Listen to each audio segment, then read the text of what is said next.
Hello, welcome to another one of our reaction videos here on HeyUGuys and the HollywoodNews.com. We're in Festival Street, the heart of downtown Toronto. This is one of the venues here. This is the Princess of Wales. Leonardo DiCaprio's in there as we are filming this, which is quite exciting. Apparently so. No, we don't want to see him. Anyway, so we're talking about A Monster Calls now, which has just had its world premiere, or is getting its world premiere at Toronto this year. What did we think? We cried. We did again. We cried. Yeah. If the running theme actually. Yeah, if I feel like because we got 90% water in our bodies, I feel like I'm down to about 50 after that. I've had like a wet face like dripping down my neck. It's really sad. So the idea to this movie is so sad. It's not funny. I just came out and everyone was crying. You know when you see one of those films and then you come out and everyone's just hiding their face? Yeah. It was that.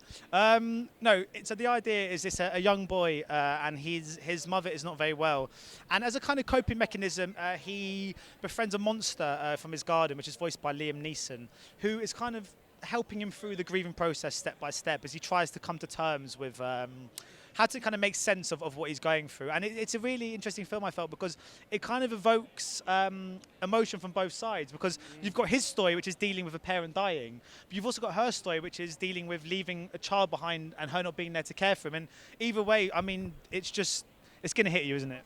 It does, and it hits you at a certain point. And I've had this thing in Manchester by the Sea and this one, where I've had a solitary tear just well up there for about 2 or 3 minutes, and all of a sudden it starts and it doesn't stop.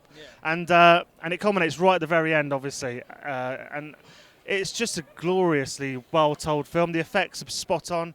If you thought the effects in something like the BFG were a little bit off, this is elevated to another level. This is fantastic. Particularly the monster played by Liam Neeson. It's like a tree, sort of massive, 50 feet tall thing. And it's brilliant. And his voice is just, he's sort of.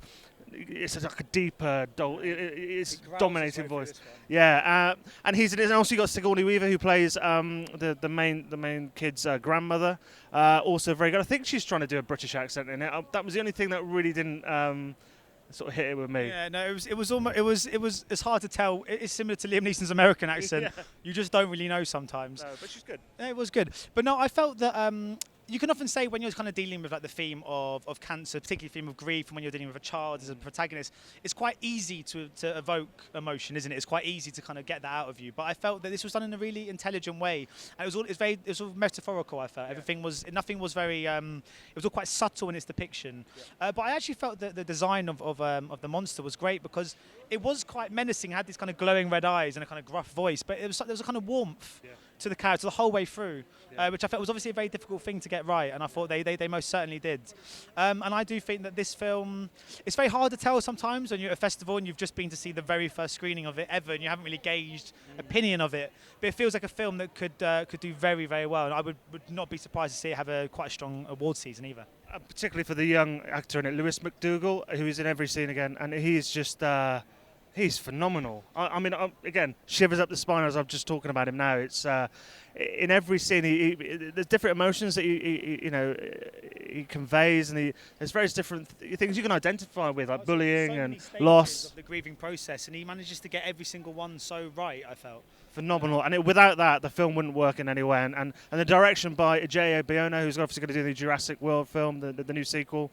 Not nigh on perfect. I think he's great. A great choice for that. Just after seeing this. Yeah, and also if we can get Liam Neeson voicing a T-Rex as well, I'll be happy with that. Bang on. Anyway, so that's A Monster Calls, which gets its world premiere. I think it's out in January across the world. So that's it. So anyway, more of our reaction videos soon. If you want to see the rest of them, take a look at the playlist on Hey You Guys, and obviously, of course, the Hollywood News. That's it for us in Festival Street. We'll see you again later.